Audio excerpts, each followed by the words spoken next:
Opa, boa tarde, tudo bem? Estamos começando aqui mais uma assessoria live. Tá todo mundo me ouvindo bem? Todo mundo me enxergando direitinho? Perfeitamente, Felipe. Tudo bom, Bruce? Tudo bom, Marcel? Boa tarde, gente. Tudo jóia. Tô vendo aí que o Marcel, infelizmente, ainda está encampado dentro do escritório, né? Eu tenho umas caixas agora de companhia. Colocaram ele no porão da XP, sacanagem. Fizeram do meu andar o porão. Ótimo. Eu gosto muito daqui, eu não consigo sair. Brincadeira. Bom, vamos lá. Eu tô aqui com dois pesos pesados do mercado, pelo menos o setor de análise aqui são dois grandes nomes. O Marcel tem um histórico aí com o Investment Banking na GRT Partners, passou por Harvard, passou também pelo Banco Plural, então tem aí grandes nomes no cinto. O Bruce Barbosa também não deixa nem um pouco a desejar, passou por Londres também em bancos ali, mesas de operações, certo, Bruce? Passou também, tem 17 anos de experiência, eu estava vendo até aqui no seu histórico na Nord, tem bastante coisa aí que você já fez, e hoje está trabalhando ali com a área de análise, né? Com certeza. Eu já passei sell side, buy side, já fui mesa de operações, já trabalhei com opções. Eu sou analista de equity. Você descobriu o Warren Buffett, né? Tipo, sabe o pessoal que fala, nossa, eu descobri Jesus, eu descobri o Warren Buffett, aí mudei a minha vida, endireitei meus investimentos. Faz algum tempo. Legal, tem uma frase, não sei se é dele ou se é do Seth Klarman, que é velho investem é a religião, ou você adapta de uma vez ou você nunca vai conseguir. Gostei da fala do Bruce aí, eu acho que é muito isso mesmo. Eu também não... Um evangelho, entendeu? Você meio que, cara, é isso aí, segue...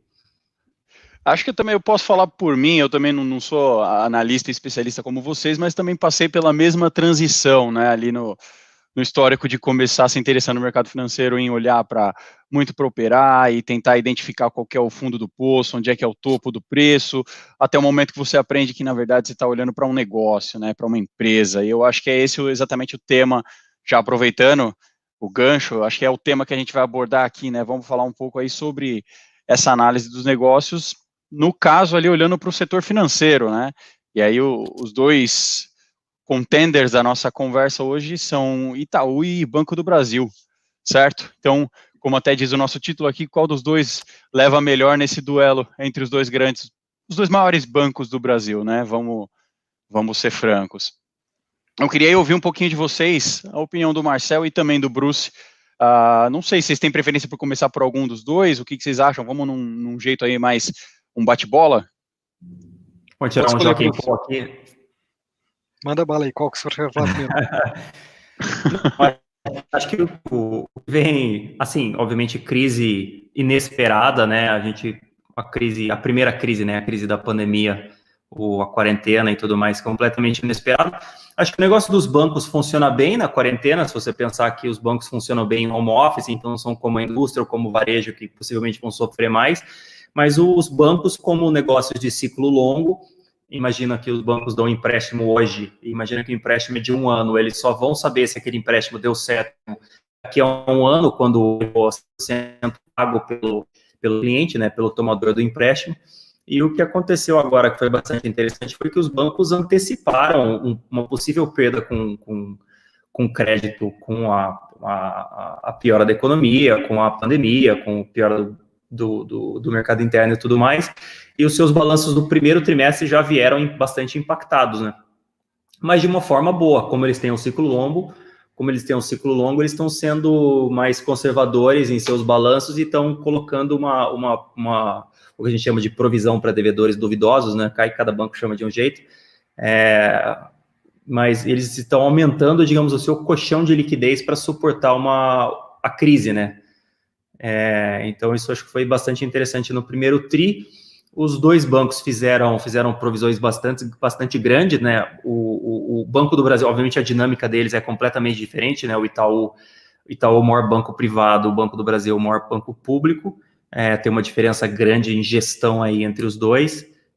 O Banco do Brasil teve bastante sucesso em vencer o período Dilma, né? O período PT, onde o governo usava o banco como ferramenta de política econômica, e claro que impactando bastante os resultados para os acionistas, Mas ele teve alguns anos muito bons, ele tinha problema de capital lá atrás, isso já foi resolvido, hoje em dia a lucratividade do banco é bastante alta,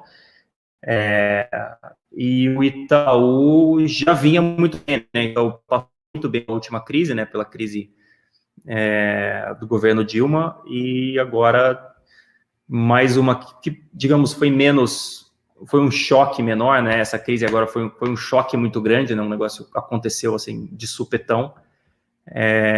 E agora vamos ver como vai ser o desempenho dos bancos, né? Mas eu achei o balanço dos dois bancos bastante bons no primeiro tri.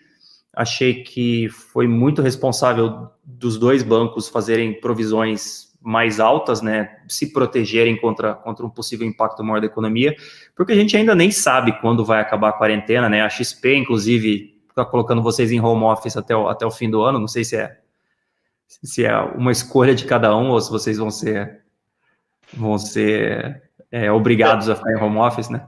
Mas a princípio estamos aproveitando, né? Acho que o Marcel menos que está lá no porão, como você falou, mas de forma geral a gente está conseguindo aproveitar para pelo menos ficar um pouco mais em casa, consegue ficar mais perto da família, consegue flexibilizar um pouco mais, né? Mas é bom, né, nesse período principalmente. Então, assim, eu achei que foi bastante interessante, até porque a gente não sabe o tamanho da crise, né? A gente vai descobrir o tamanho da crise só quando passarmos por ela, né? Inclusive é um negócio interessante que o Howard Marks fala, que é um dos maiores value investors do mundo, as cartas dele são bastante conhecidas. Você só sabe o fundo do poço, ou você só sabe o ponto mais baixo do ciclo quando você passa por ele, né? Então, talvez a gente tenha passado, talvez a gente não tenha passado ainda. Então, é importante que os bancos sejam consultores em seus balanços.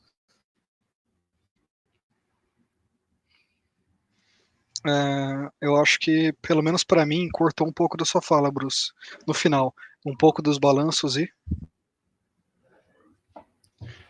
Não, era isso mesmo, é que eu ia por um final mais impactante, assim, mas acabou não veio. Mas acho que foi isso, acho que os bancos foram bastante atrativos, fazendo colchões de liquidez para passar por essa situação agora no curto prazo.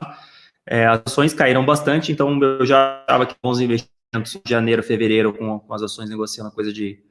Acho que Itaúsa negociava coisa de 12 vezes lucros, e Banco do Brasil a uns 8 ou 9, e agora os dois com múltiplos metade disso, né? Então, Banco do Brasil a mais ou menos 5 vezes e Itaúsa mais ou menos, sei lá, 6, 7 vezes, 8 vezes, por aí. E você, Marcel? Assim, eu acho que eu concordo com a maioria das coisas que o Bruce falou, então vamos lá. Investimento em qualquer coisa é longo prazo, banco, acho que principalmente, né? A dinâmica realmente mudou totalmente, né? A gente estava no começo de um ciclo de crédito, pegando o gancho no que o Bruce falou sobre ciclo econômico, assim, a gente passou por um momento ruim da economia, os bancos de 2019 começaram a emprestar bastante, estavam muito indo para retail, etc. Desculpa, para varejo, pessoa física, SMI, e mudou bastante, assim, a dinâmica de resultado, eu acho que eu discordo um pouquinho, assim, mudou muito de banco a banco. Acho que a gente está falando dos dois que tiveram, na minha opinião, dois dos melhores resultados operacionais dos 4 grandes, assim, mesmo considerando Banrisul, etc. Mas, sim, Santander, por exemplo, provisionou nada, assim, queimou cobertura. E o impacto, assim, eu acho que já começou a ser sentido, assim, pelos bancos mesmo, assim, 15 dias de lockdown, mais renegociação, e o Bradesco, a inadimplência estourou, assim, foi muito surpreendente para mim. Eu concordo com o Bruce em questão de inadimplência, você não sente na hora, mas assim, o índice de 90 dias já deve mostrar alguma coisa nesse segundo trimestre, e alguns dos bancos, eu acho que inclusive o Banco do Brasil, você tem que sempre olhar inadimplência e provisão junto. Então, se você faz muita provisão, se você não melhora seu índice de cobertura, não adianta nada. O Banco do Brasil aumentou o nível de provisionamento e não aumentou o nível de cobertura. Então, provisão por inadimplência continua na mesma escala. Eu acho que isso é importante se olhar. É diferente do Itaú, que fez um monte de provisão e aumentou muito o nível de cobertura. Mas eu concordo com o Bruce, vou até citar o autor que ele falou, né, Howard Marks, ele fala muito sobre second level thinking, não sei traduzir isso, mas... Pensamento de segundo nível? Talvez isso, não sei, provavelmente. Mas, assim, acho que eu tenho hoje um consenso no mercado, assim, a competição vai acabar muito com rentabilidade de bancos de longo prazo, e Covid veio para aumentar a inadimplência, diminuir a rentabilidade, mas eu acho que, eu concordo com o Bruce Vicentin, e falando de múltiplos, assim, o preço por patrimônio líquido está muito atrativo dos bancos hoje, você vê, assim, Banco do Brasil a 0,7%, ó, price to book 0,7, isso, 0,7 vezes o book value dele, isso considera 40 bilhões quase de distribuição de valor, assim, num banco que está com 200% de cobertura. Assim, se você for pensar isso, ou seja, tem um amigo nosso, o Fernando Sampaio, que sempre vem aqui, ele gosta muito do price to book justificado, né? Se você for olhar esse nível de price to book que tem hoje para o Banco do Brasil, por exemplo, você tem que justificar um retorno do seu patrimônio, sei lá, 8%. Ele acabou de entregar 17% ano passado, ele tem boas opcionalidades para esse ano. Então, acho que, assim, se banco sobreviver, vamos lá, a combinação de algumas coisas que o Bruce falou, longo prazo é mais importante. Acho que se o banco sobreviver, ele está barato, e a gente acha que vai sobreviver aqui na XP. A gente pauta isso em alguns indicadores de liquidez e de solvência, assim. Bancos brasileiros estão muito mais capitalizados do que estiverem em outros momentos da economia, em outros momentos de crise. Você tem uma média de Tier 1 de uns 13%, assim, dos grandes bancos. O Banco do Brasil é um que está mais capitalizado dos bancos. Se não me engano, 3,8% de Tier 1 ratio. Você tem também um nível de provisionamento muito bom. Os bancos estão em média com 200% ou mais de provisionamento sobre inadimplência, ou seja, se a inadimplência dobrar contabilmente, eles já estão preparados para isso. Você tem também uma liquidez que está muito forte, assim, vamos lá, os depósitos à vista, depósito a prazo, poupança, que não estava performando bem esses últimos anos, começaram a performar muito bem nesse último trimestre, assim, está tendo um fuga de segurança, e a gente tem também no lado ativo dos bancos brasileiros muito diferente de bancos internacionais, então você tem muito mais investimentos do que somente crédito. Então, essa combinação de uma boa liquidez, uma capitalização legal e provisionamento, eu acho que é difícil entender o tamanho que vem essa crise, mas a gente acha que o banco passa, então eu acho que vai um pouco de encontro aí na nossa fala, em relação a cenário especificamente. Mas tem um monte de outras coisas, a gente inevitavelmente vai ter que falar, competição, regulação é algo que está pegando bastante no setor, assim. E eu acho que daí macro também, né? E eu acho que dá para explorar tudo aí. Tem alguns pontos, até eu vou aproveitar o gancho do Marcel aí sobre cenário e competição. Tem algumas coisas que eu acho que vão impactar muito daqui para frente. Acho que o cenário do Covid veio para forçar muitas empresas, e os bancos não vão ser diferentes, uma nova realidade econômica, né? Muito menos necessidade de presença física, muito mais necessidade de presença virtual. Eu queria ouvir um pouquinho de vocês, aí é uma pergunta até mais pessoal do que de fato do pessoal que já está perguntando. Eu vou pegar esse gancho também com algumas perguntas que já estão chegando aqui para a gente. Mas eu queria perguntar para vocês sobre o que vocês têm visto em relação aos dois bancos, como que tem sido o comportamento delas para o fechamento, a manutenção de agências físicas, né? Não só em grandes centros, porque eu acho que em São Paulo, que a gente está aqui, a gente está muito acostumado a não ter que ir na agência, mas quando você vai para outras cidades e alguns outros lugares que tem uma tradição de ter o tete-a-tete, ter o olho no olho com o gerente, e também como é que estão as plataformas desses bancos. Eu não sei se vocês têm acompanhado, como vocês têm visto isso, a plataforma que eu digo, a parte de seguros, a parte de investimentos, que é um nicho que tem entrado cada vez mais ali no assunto, não só a minha conta corrente, o meu cartão de crédito, o meu cheque, e, claro, como a gente está falando de TED, cartão de crédito, cheque, como é que vai ficar a receita de serviços desses, dado o aumento da competição que o Marcel falou. A gente tem Nubank, a gente tem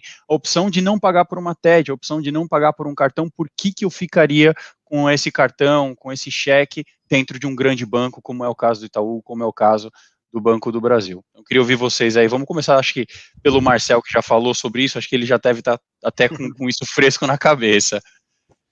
É a conversa de todo dia, né? Os pontos quentes dos bancos aí, cara, acho que foi muito bem selecionado os tópicos aí. É o que a gente conversa desde o varejo, institucional, todo mundo quer saber disso. Vamos lá, um ponto assim que você citou indiretamente é custo, né? Então, não só agência, mas funcionário, etc. Quando a gente pensa em Outlook para banco, a gente pensa muito nisso. Então, muitas vezes quando a gente vai medir a eficiência de um banco, a gente usa o índice de eficiência, basicamente é custo sobre o que ele tem de receitas. Uma das coisas que tende a acontecer é realmente a gente perder receita de serviço, por exemplo, mas do outro lado, os bancos estão ficando muito mais conscientes de que tem gordura para queimar. Então vamos lá, você tinha, se não me engano, 16 mil agências em 2017, foi para 15.600 em 2018, os 5 grandes bancos, incluindo o Banrisul.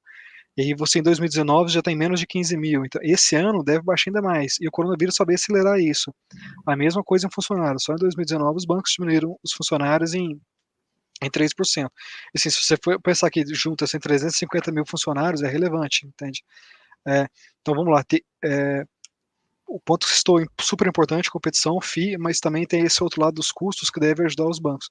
E a digitalização, e deve acelerar muito isso agora. Os bancos o Itaú Presente é o que fala bastante sobre isso, olha, a gente está muito focado em custos. O último resultado do Itaú, inclusive, foi um que mostrou bastante isso. O Itaú conseguiu reduzir custo ano contra ano, se não me engano, 1%, e trimestre contra trimestre em 8%. Isso é muito bom para uma instituição daquele tamanho. O Banco do Brasil, que assim, tradicionalmente é um que tem mais dificuldade de fazer isso, porque é funcionário público, você não pode demitir. E geralmente tem um acordo, mesmo o Banco do Brasil conseguiu aumentar despesa de pessoal em só 1%, sendo que ele não pode demitir e tal. Então, assim, você mostra que o mesmo Banco do Brasil está conseguindo ficar mais eficiente, e as despesas não relacionadas a pessoal, o Banco do Brasil reduziu quase 20%. Então, perfeito, o ponto do custo é super válido, deve reduzir ao longo do tempo, os bancos devem ficar mais eficientes, o coronavírus deve ter vindo para acelerar bastante isso. Outro ponto que você citou é mobile. Eu acho que assim, esse ponto é super relevante para o futuro dos bancos. Então, assim, o banco tende a ficar cada vez mais digital, então você precisa ser competitivo digital. Mas eu não sei se dá para falar do setor inteiro, não sei qual é a visão do Bruce, mas eu acho que tem que falar de banco a banco. Então, assim, e não sei se já dá para perceber, o nosso topic é Banco do Brasil, mas eu acho que é o banco mais competitivo nesse sentido hoje.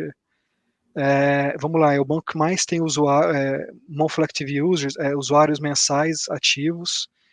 Ele tem, se não me engano, 12 milhões ou 10 milhões contra uns 8 milhões do segundo colocado. Dos grandes bancos, né, obviamente perde para o Nubank. E eu acho que adota uma estratégia muito correta, que é o mesmo aplicativo, tudo centralizado, tudo que tem físico tem digital, não criou um IT, não criou um Next. O Banco do Brasil é o Banco do Brasil, e ele é muito bem avaliado, ele é muito mais, assim, a avaliação dele, se você comparar Android, iOS, NPS, qualquer tipo de métrica, é muito superior à média dos bancos incumbentes.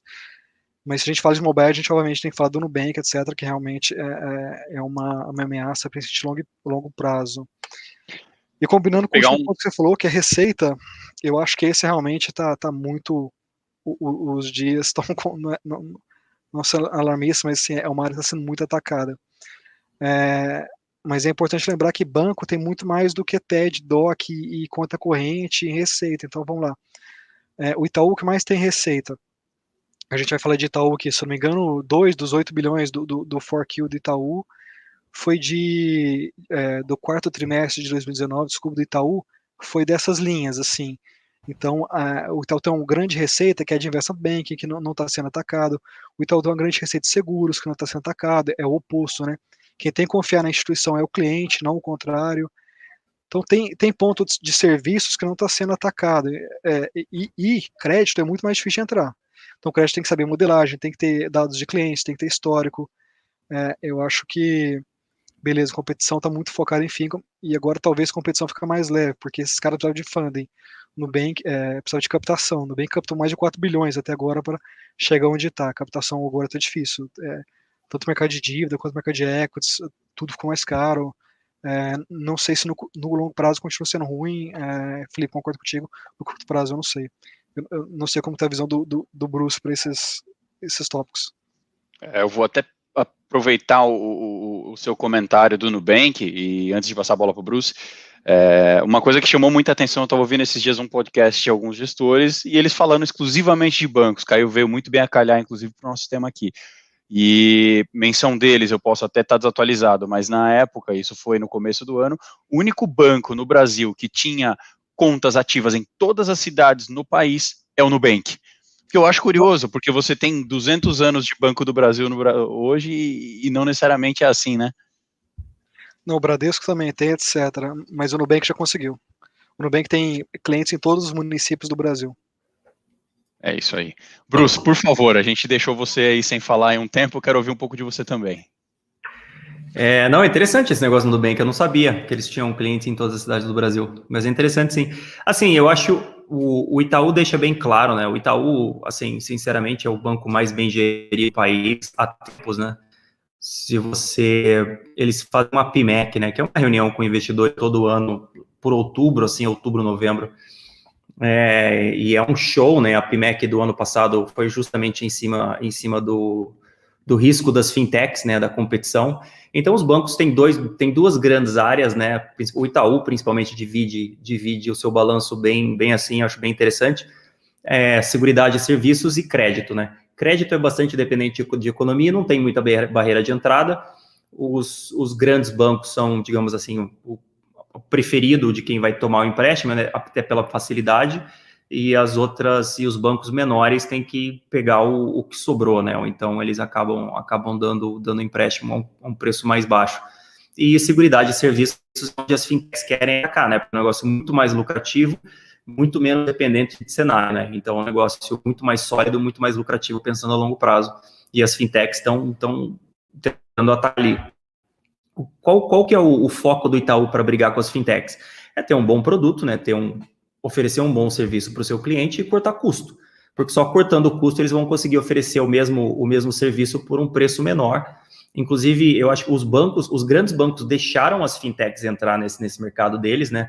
Porque lá atrás, quando começou a digitalização, quando começou o negócio de banco em app e tal, os bancos ganharam muito dinheiro com serviços online, né? Porque o custo do pagar conta, por exemplo, é muito mais alto do que o cara pagar uma conta usando o telefone, só que o cliente ficava ainda mais feliz pagando a conta usando o telefone e pagando o mesmo preço que ele pagava por ir na agência, porque era muito mais fácil, né? Então, os bancos deixaram as tarifas lá em cima, acabaram atraindo a competição das fintechs, e agora a gente ainda tem, você até comentou, Felipe, no começo, a regulação, né? O Paulo Guedes até outro dia comentou que queria aumentar a competição dos bancos, o Banco Central já vem digamos, incentivando a competição no sistema bancário, acho que faz todo sentido, mas a forma dos grandes bancos pegarem fintech é simples, eles vão ter que oferecer a mesma coisa a um custo mais baixo, e, obviamente, um serviço melhor, né? Eles têm serviços muito bons, então, um negócio interessante que eu fui conversar com o Itaú há um tempo atrás, falei, não, então o Nubank tem um app bastante legal, né? Todo mundo elogia o app do Nubank, então a funcionalidade e tal. Eles falam, cara, qualquer coisa que qualquer fintech, qualquer banco pequeno inventar, a gente vai copiar no primeiro dia. Se a gente não conseguir copiar, a gente compra, faz igual, não tem problema nenhum. Tipo, vai demorar um mês, a gente vai ter exatamente a mesma coisa. E é isso, entendeu? Tipo assim, enquanto os pequenos podem competir em custo, sim, se eles tiverem um custo menor que o dos grandes bancos, só que os grandes bancos estão correndo atrás de reduzir o seu custo para conseguir competir nesse mercado, mantendo as suas margens. E é um negócio que o próprio Itaú fala também, os gestores do Itaú, obviamente, que a briga deles com as fintechs em quanto tempo os bancos conseguem ficar mais eficientes que nem as fintechs, ou qual vai acontecer mais rápido, né? Os bancos vão conseguir ficar eficientes como as fintechs, ou as fintechs vão conseguir ficar do tamanho dos bancos, ou as fintechs vão conseguir criar digamos, uma base, um bolo grande de clientes, né, que consiga mantê-las em pé. Essa é a corrida, né? O Itaú tem isso bem claro e está correndo atrás de cortar seus custos para brigar com eles. Inclusive, você comentou do Nubank, né? Para que alguém vai pagar TED ou DOC se ele pode fazer de graça, por exemplo, no Nubank, no Banco Inter, nesses bancos menores? Para mim, a resposta é bastante clara, né? Eu tenho 2 relatórios na Nord, né? Então, os 2 relatórios eu recomendo corretoras para as pessoas usarem, né? Então eu uso bastante a minha experiência para dar essas recomendações, e eu recomendo bastante a XP, inclusive. A XP é uma das minhas preferidas. Inclusive, existem outras corretoras que são grátis, então os caras não cobram corretagem, mas eu indico a XP, e a XP cobra corretagem. Porque o sistema da XP é tão melhor, a qualidade de atendimento para o cliente é tão melhor, não tem hidden fees, né? Não tem aquela taxinha, você nem que você vai ser cobrado e depois o cara te cobra e você, nossa, como aconteceu isso? Então, acaba que no final fica muito melhor. Então, não é só o preço, ou não é só o custo, é também a qualidade do serviço e a forma que você gera esse cliente, né? E nada, banco é banco, né? Banco é dinheiro. Então, muita gente usa Nubank, usa Banco Inter e tudo mais, mas se você perguntar para a grande maioria das pessoas um pouco mais velhas, pessoal das antigas, né? Onde você tem seu dinheiro, o cara vai falar, meu dinheiro fica no Itaú, porque eu mexo nessas contas correntes dos outros banquinhos, mas meu dinheiro Itaú. Então, entendeu? Tem uma barreira de entrada que é bastante forte, que é a solidez do banco, né? Ninguém quer colocar o banco no menor custo, porque, cara, vai que o banco quebra, entendeu? Ninguém entende direito se o banco quebrar, meu sonho, o que eu faço e tal. Obviamente, para a gente é um negócio muito mais claro, mas para esse Brasilzão, né, é um negócio um pouco mais complexo. E o Marcel falou de algumas avenidas, ou algumas alavancas de crescimento aí do Itaú. O Itaú tem a XP também, né? Então, a gente viu a XP aí com lucros bastante bons, o Itaú tem metade da XP. É uma outra avenida de crescimento, e é a mesma coisa, né? Tipo, o Itaú viu o que a XP estava fazendo, falou, nossa, a XP está fazendo um bom trabalho em investimentos com a pessoa física. Vou fazer a mesma coisa. Ele falou, nossa, não consigo fazer, sai mais barato eu comprar a XP. Compraram a XP, compraram metade, né? Pouco menos da metade. E essa é a grande vantagem, entendeu? Da XP, né? Oi? E essa é a grande vantagem, eu ia só fazer um parênteses, que essa é a grande vantagem da XP, apesar da gente ter o Itaú comprando a metade do capital social, a equipe diretiva, ela ainda é equipe diretiva XP, ela não é equipe diretiva do Itaú, não tem nenhuma ingerência, então isso permite a gente poder crescer agressivamente, inclusive comendo o mercado de outras corretoras, mas também de outros bancos, né? Não obstante, a gente come mercado até do Itaú, dependendo de qual que é a plataforma. Principalmente do Itaú, né? Exatamente. Não, e é bastante interessante, porque a gente viu o Bradesco comprando a Ágora, uma outra corretora lá atrás, e o Bradesco destruiu a Ágora, né? Então a Ágora era uma corretora que estava crescendo, isso faz algum tempo já, né? Deve fazer mais de 10 anos. Estava crescendo, estava se mostrando no mercado e tal. O Bradesco comprou, enfiou a cultura do Bradesco lá dentro, basicamente todo mundo de gravatinha, ninguém pode fazer nada, e destruiu a Ágora. E o Itaú foi até inteligente em deixar que a bela gestão da XP se mantivesse, né? Acho que isso foi bastante interessante. Mas acho que é isso, a competição no negócio de seguridade e serviços dos bancos, assim, ser bastante forte, os bancos vão precisar brigar em custos, né? Então, eles precisam reduzir os custos para conseguir brigar com a fintech. A competição não vai embora, o Banco Central vai incentivar essa competição cada vez mais. E a gente vê, inclusive, o Marcel comentou, né? Tanto o Itaú quanto o Banco do Brasil reduzindo bastante os custos no último trimestre, né? Ficou bastante claro, mas nos últimos trimestres eles vêm focando bastante nisso, que é bastante importante. Eu vou aproveitar esse gancho de custos e vou puxar a conversa um pouco mais para o lado dos números, que eu sei que vocês olham bastante. Tem uma pergunta aqui do Fábio, e também alguns outros também perguntando sobre isso, sobre preço-alvo, né? E eu vi aqui o Marcel já tem dentro da cobertura dele preço-alvo tanto para o YouTube, para o Itaú, com recomendação neutra, e também para o Banco do Brasil. Se não me engano, a gente está com 43 no Banco do Brasil e 30 no Itaú, certo, Marcel? Exatamente isso. Eu tenho neutro para o Itaú com 30 e compro no Banco do Brasil, Topic com 43. O Banco do Brasil, inclusive, está aí nas nossas favoritas para esse mês, está no nosso top 10. Bruce, você consegue comentar um pouco sobre o que é preço-alvo para você? O que você acha que é justo esses papéis negociarem hoje em bolsa e o porquê? E também depois o Marcel falar um pouco sobre a tese. Eu não calculo preço-alvo, né? Então, eu como bom seguidor do Warren Buffett, obediente, eles não calculam preço-alvo. Inclusive, o Warren Buffett fala que nem sabe mexer no Excel. Eu sei mexer no Excel, né? Mas eu não calculo preço-alvo. Inclusive, interessante, né? Na apresentação dele desse ano, que foi na semana passada, se não me engano, ele também provou para todo mundo que também não sabe mexer no PowerPoint. foi a pior apresentação de todos os tempos que eu já vi no PowerPoint, era uma folha branca com um escrito no meio, assim. Ficou bem famoso a apresentação dele. Mas assim, eu não tenho preço-alvo para os bancos, o que eu faço é comparar empresas entre si, então comparo o negócio, comparo a rentabilidade, comparo o preço olhando múltiplos, né? E para mim, pessoal, é um negócio dinâmico, então vai mudando todo dia, fica mais fácil para mim não calcular. Simplesmente escolho a empresa na bolsa que passem mais interessantes, né? Crescem mais, estão mais baratas, e acabo não calculando o preço-alvo, né? Mas eu acho que, assim, os bancos, obviamente, mudou, né? Então, os bancos vão ser impactados pelo novo cenário. Então, eles eram baratos antes da crise e continuam baratos agora. Os bancos estão ainda mais baratos. Em 2019, eles subiram muito pouco. Se não subiram, até caíram, né? Eu preciso checar isso. Mas os bancos vêm tendo lucros maiores, mas o mercado está tão focado na competição das fintechs e está descontando tantos bancos que eles estão, assim, bastante baratos. A minha preferência é, obviamente, Itaú, né, na forma da Itaúsa. A Itaúsa é a holding que compra ações do Banco Itaú, então você compra Itaú com desconto de uns 20%. E, assim, é um negócio absolutamente sólido, já comprovado, ganha dinheiro com CDI alto, com CDI baixo, com dólar alto, com dólar baixo, com economia andando, com economia sem andar, com inadimplência alta, com inadimplência baixa, chovendo, sem chover, com quarentena, sem quarentena, é um negócio que ganha dinheiro em qualquer cenário e negocia a coisa de 7 vezes lucros agora, Itaúsa. Bacana. Marcel, um pouquinho de você também, você pode comentar para a gente? Claro, assim, eu acho que tem alguns pontos que você citou que eu acho que são bem interessantes de se comentar. Mas quer que eu comente mais do assunto que a gente está falando ou você tem alguma pergunta específica? Especificamente da tua tese de como que para você o preço está justo nesses níveis de 30 e 43, né, respectivamente ali, Itaú e Banco do Brasil.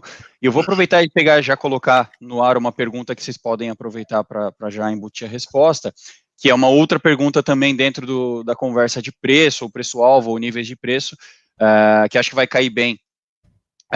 Me fugiu o nome do espectador aqui, agradeço a pergunta, mas fugiu o seu nome. Ele perguntava sobre os preços desses papéis que estavam a níveis mais elevados antes do coronavírus, antes da crise ali pré-carnaval, e com essa queda, a gente vê esses preços voltando a níveis pré-carnaval. Estamos otimistas com isso? Qual que é a visão de vocês para esse tipo de pergunta? Eu vou com o Bruce nessa aí, cara. Falar de preço é difícil. Eu acho mais interessante falar de valor, assim. Preço flutua muito. O Mr. Market tá complicado, né? Mas a gente... Maníaco depressivo, né? Tá depressivo agora. Bem depressivo. Então, assim, eu acho que falar, qual que vai ser o preço daqui 12... É difícil, né? Mas eu acho que o valor dos bancos caiu menos do que caiu os preços. Então... Exato. Eu acho que está mais atrativo agora do que estava antes. E eu concordo com o Bruce, sim.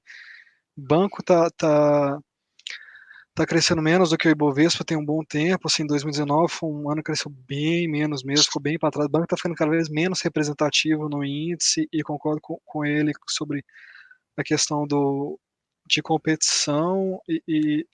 Mas assim, tem algumas coisas que eu acho que pela primeira vez assim, a gente, sei lá, discorda. Principalmente sobre a questão de copiar, etc. Tem alguns pontos, a gente vai chegando um pouco mais do qualitativo agora, né? Tem alguns pontos que são mais difíceis para bancos grandes do que para fintech, assim. Se fala, conversa com os bancos, tem um denial muito grande, não existe esse legado, mas cada um deles adquiriu 30 bancos, assim, tem 30 sistemas diferentes para pessoa física, etc. Acho que o Banco do Brasil é o único que tem todos os clientes na mesma base. Então, sistemas diferentes, nenhum deles está em cloud, eles têm, assim, legislação atrapalha, número de funcionários atrapalha, a agência atrapalha, assim, se você vê o número de sistemas diferentes que existem nesses bancos, é complicado.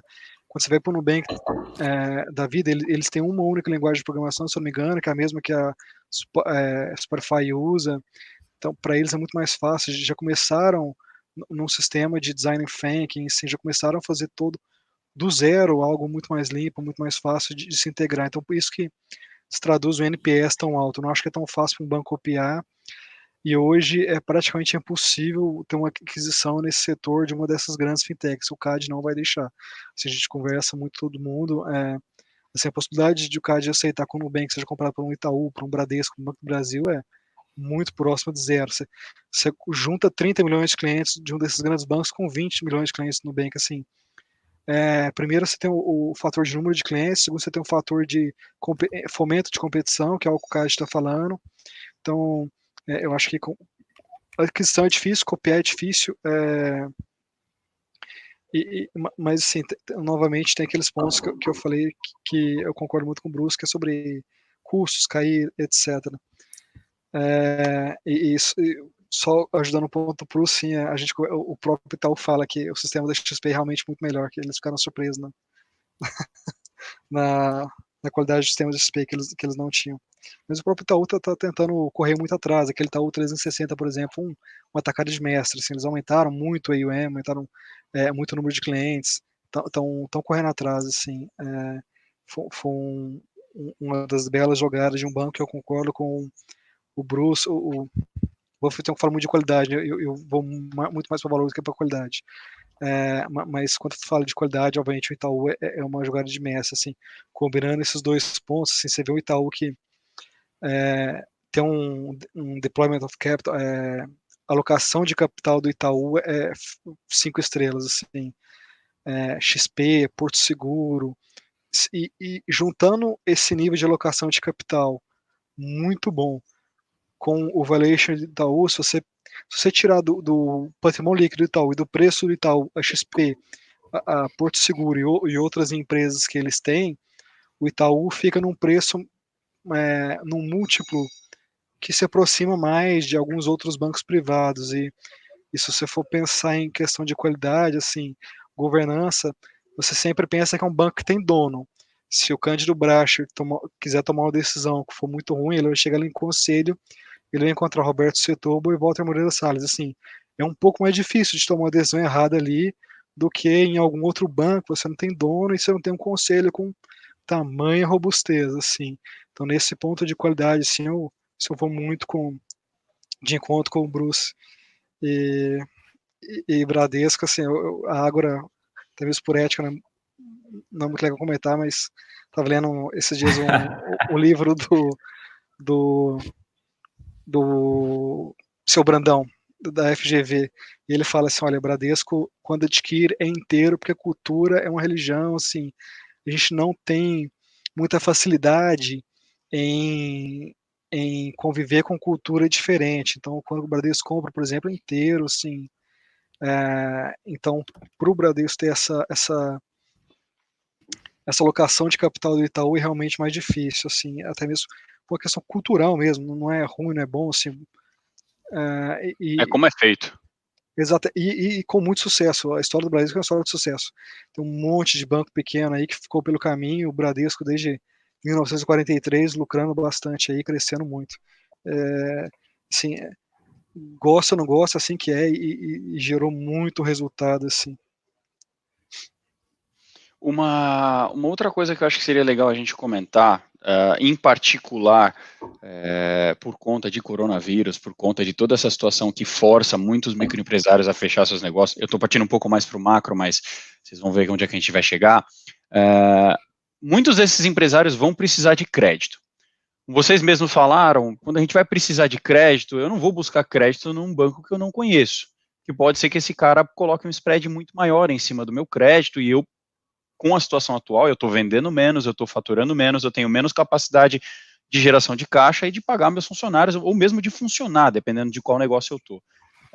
Vocês acham que a qualidade do crédito que já está em carteira e o crédito daqui para frente para esses bancos vai sentir um baque a médio e longo prazo por conta de coronavírus? Vocês veem isso acontecendo?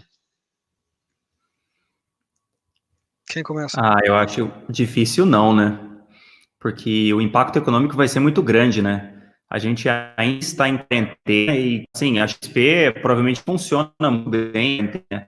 A Nord também funciona muito bem em quarentena, então não temos problema nenhum em ficar em casa, até começamos a quarentena antes do obrigatório, né, em São Paulo.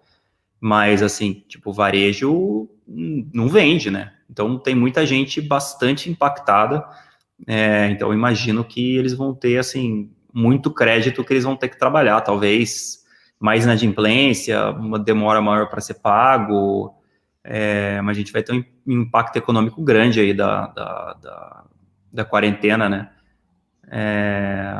Então, acho que sim, acho que com certeza eles terão um impacto nos índices de inadimplência. É duro saber o quanto, né?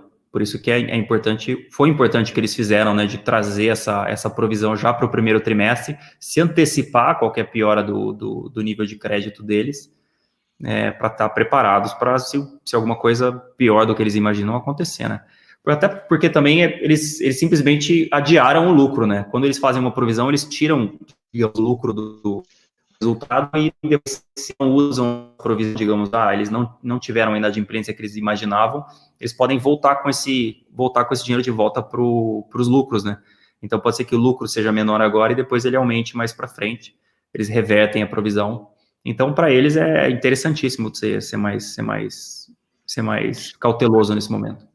E até do ponto de vista tributário, né? Menos lucro, menos imposto pago, né? Lembrando que cada R$1 que o banco lucra, 45 voltam para a sociedade. Pouca gente para olhar isso, né? É um dos segmentos mais taxados aí pelo governo na hora do lucro líquido. Marcelo, acho que acabei te interrompendo, desculpa. Não, sem problema. Só para a gente, vamos lá, tributário, porque eu acho importante o investidor não fazer uma confusão. Provisão não entra em tributo, então por isso que banco tem um ativo, não sei, deferred tax assets, tem imposto no balanço, porque é a diferença de contábil e de fiscal. Então, o banco paga pela provisão de Bacen, então ele vai pagar o imposto. Vai ficar, imposto devido, diferido? Não sei. Talvez a gente explicar assim. Fica melhor, né? Então ele é o imposto que ele deve, que ele não vai pagar hoje, ele vai pagar mais lá na frente, né? Então ele difere. Exatamente. E como é ativo, é o que ele deve, né? Não é o que. Ou o contrário, como faz muita provisão. Deixa de pagar. Ou o contrário. Então, assim, o banco sempre tem essa diferença justamente por causa da provisão. Então, não necessariamente esse nível de provisão a mais vai causar mais imposto ou menos imposto.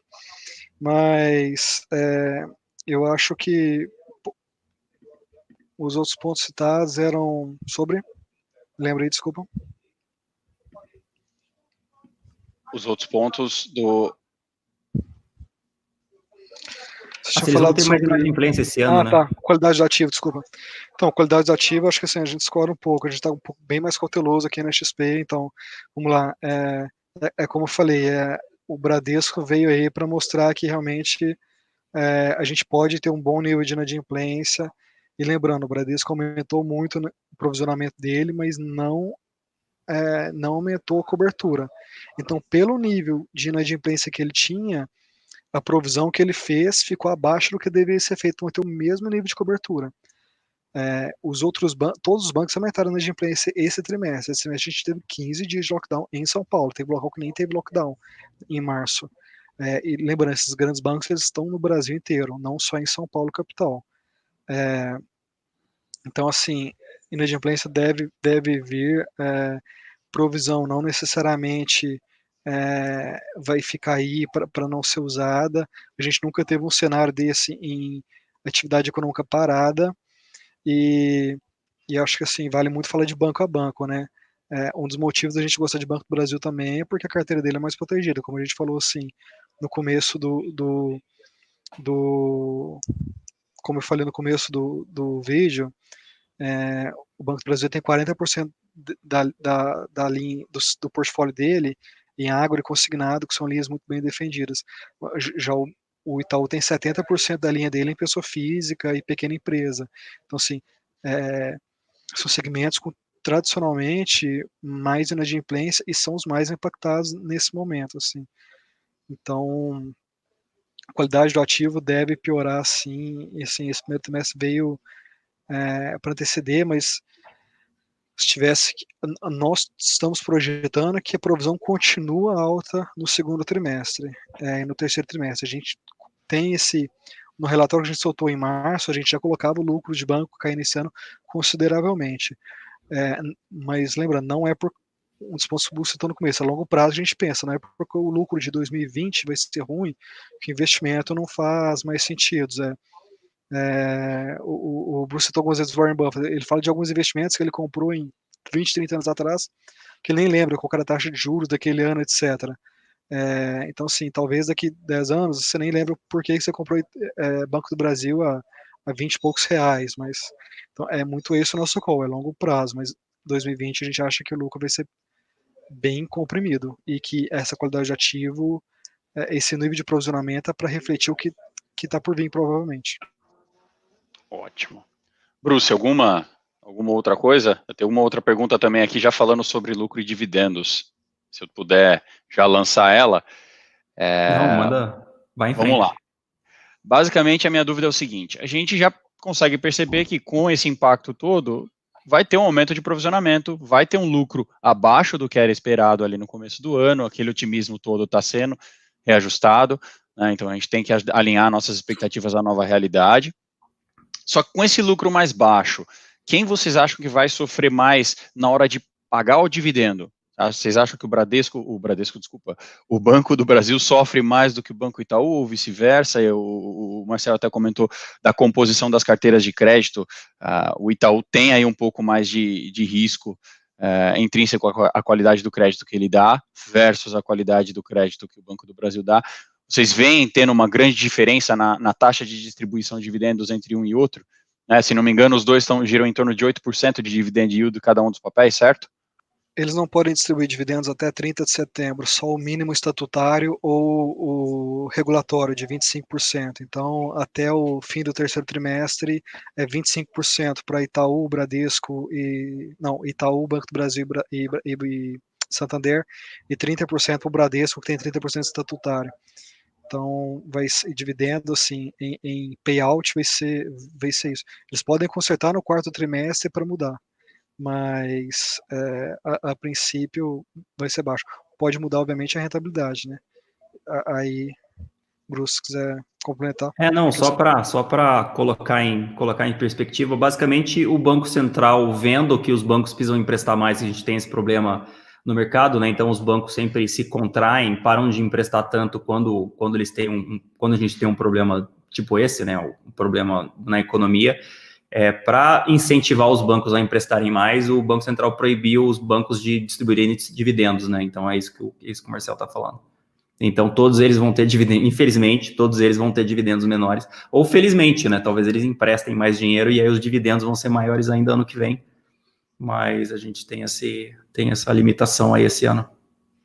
Se o reinvestimento for bom, tá ótimo, né? E não necessariamente no ano em si vai ficar menor, porque eles podem simplesmente consertar no quarto trimestre dá um bom dividendo, e no ano a distribuição continua equivalente. Bastante parelha para os dois, então. Vão sofrer impactos, e isso é invariável, né? Pegando um gancho no que o Bruce falou até, sobre o Banco Central, tem tido muitas conversas sobre a evolução do Open Banking no Brasil. Como que vocês veem isso impactando cada uma das duas operações, até pelo fato de que Itaú é uma empresa voltada, partindo da iniciativa privada, o Banco do Brasil é controlado pelo governo? Como que a estrutura dos dois consegue absorver essa nova realidade que provavelmente em breve a gente vai ter aí, esse aumento de troca de informações entre as instituições para permitir o Open Banking ser uma realidade no Brasil? Eu acho que os bancos todos estão dificultando, obviamente, o trabalho do Banco Central, né? Então, claro que os bancos não querem dar para o mercado as informações preciosas deles sobre seus clientes, né? Então, eles vão continuar lutando o máximo que eles conseguirem. Eu acho que vai trazer sim mais competição para o mercado, acho que é positivo.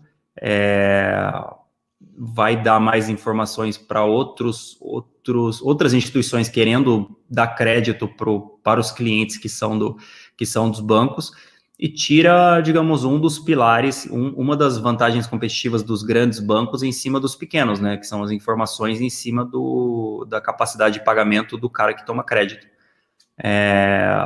Mas eu não acho que é a única, né? Acho que existem outras, tipo assim, o acesso e a confiabilidade, o tamanho, solidez, existem outras barreiras de entrada. E assim, sinceramente, os bancos nem ganham dinheiro, nem ganham muito dinheiro em cima do crédito. O próprio Itaú fala que eles usam o crédito para vender mais seguridade de serviços. Então, por exemplo, eles dão um crédito para uma pessoa e obrigam a pessoa a abrir a conta no Itaú, por exemplo, né? E aí eles cobram, sei lá, a taxa do cheque especial, ao invés de simplesmente dar um crédito para a pessoa, porque o crédito é um negócio muito volátil e tem uma rentabilidade sobre patrimônio baixa, né? Enquanto a seguridade de serviços é muito menos volátil, muito menos dependente de economia, usa menos patrimônio do banco, né? E tem uma rentabilidade sobre patrimônio muito mais elevada. Então, acho que sim, impacta, mas a minha preocupação nos grandes bancos é maior na competição com as fintechs, né? Que é o que a gente falou lá atrás, que eles precisam reduzir custos para conseguir competir com as fintechs. Boa. É isso aí, muito ponto bom aí, citado pelo Bruce. Então, vamos lá, crédito tem um ROE de, sei lá, 15%, tem serviço que tem ROE de 40%, 50%, então é muito maior. Mas eu discordo do ponto de onde está o futuro dos bancos. Acho que esse serviço realmente não está ali. Seguros, eu concordo, a longo prazo, bom, ou seja, a gente tem 4% de GDP, do PIB segurado, enquanto alguns outros países são 8%, 9%, 12%. Então, seguro tem onde crescer e é mais difícil de disruptar, mas esse serviço, esse de varejo, eu acho que está complicado. E eu coloco nos bancos da perpetuidade já o ROE de crédito de 15%, que é justamente o que eu acho sustentável para os bancos a longo prazo, que é que alguns bancos, mesmo nos Estados Unidos, que é um mercado desenvolvido, conseguem atingir. E mesmo assim eu consigo valor para os bancos hoje. Então, crédito eu acho um business interessante e que deve continuar no crédito. E é muito mais difícil disruptar. Então, sim, você tem primeiro o capital regulatório, você não pode simplesmente sair distribuindo crédito, tem que ter o mínimo de capital ali, essa questão da modelagem, etc. Então, acho que crédito tem uma vida útil maior ali. Vai ter competição? Vai entrar? Vai, mas vai demorar mais. Agora, sobre a questão do Open Bank, assim, acho que não só o Open Bank, mas todas essas medidas, vamos lá. A teoria é justamente essa que o Bruce falou. Você distribui mais os seus dados, você tem mais competição, as pessoas conseguem modelar melhor e dar crédito melhor, que são alguns daqueles pontos que eu falei, por que é tão difícil não ter crédito. Mas na prática, eu acho que não só esse Open Bank, mas aquele Faster Payment, o Pix, aquela outra regulação de marketplace recebíveis, a gente tem muito pouca visibilidade de como que isso vai funcionar na prática, se vai dar certo, se não vai. São poucos países do mundo que o Open Bank deu certo, então assim, tem um monte de países que tentou implementar e que foi um fracasso. Então, a gente é muito difícil colocar isso no preço, é um risco, mas colocar isso hoje na precificação de bancos é um pouco mais delicado, assim. E tem alguns pontos, vamos lá, o primeiro modelo do Brasil não é o que foi implementado em muitos outros países. Segundo, países que deram certo, muitas vezes, de iniciativa privada, como a China, por exemplo, não veio de órgão regulador para o mercado, foi o contrário. E tem alguns pontos em Open Bank, especificamente, se a gente for falar desse ponto da agenda micro do Bacen, que vamos lá, quem vai pagar pela transferência? Se a fintech precisa pagar pela transferência, custa caro para ela. E vamos lá, beleza, a fintech pode atacar o bancão, pode pegar as informações, mas quem que você acha que tem mais capital hoje para pegar a informação do outro e atacar o cliente do outro? Assim, o Itaú não vai ficar parado. Por Itaú pagar essa taxa de serviço e pegar os 20 milhões de clientes no Nubank, deixa eu oferecer para esse cara uma linha legal. Pode acontecer também. Então, assim, a gente tem muita pouca visibilidade do que vai ser o Open Bank. No longo prazo, obviamente, é uma coisa, mas no curto prazo, a visibilidade é muito baixa. Eu acho também, se permitem aí até o comentário final, que a gente já está chegando no final da nossa janela de horário, acho que o Open Banking acaba caindo até em segundo plano em termos de prioridade de discussão, até para efeitos de precificação e análise, por conta de toda essa situação, né? Acho que o Banco Central, nesse momento, colocou isso um pouco na gaveta e está focado mais em garantir que o mercado tenha acesso à devida liquidez para não entrarmos em colapso, né? Para não entrarmos num grande estresse. A gente tinha Você pode pensar até, é um ativo ter bancos grandes e sólidos no Brasil, né? Imagina nesse momento se a gente tivesse um monte de banquinho quebrado. Ia ser assim, o pior cenário do mundo. Para o Banco Central é positivo até ter o sistema financeiro sólido que a gente tem. mudou muito a mentalidade. Então, você tem uma agenda super agressiva, que é aquela micro do Banco Central, com todas essas medidas que a gente falou aqui, e outras, sandbox, etc. E agora, pô, vamos dar liquidez, DPG, novo DPGE, redução de compulsório, assim, então mudou muito a mentalidade. Mas, novamente, antes de concluir, tem muitos outros riscos que a gente não falou. O Banco do Brasil, por exemplo, com o Brustou pode ser usado como política monetária, controlado pelo governo.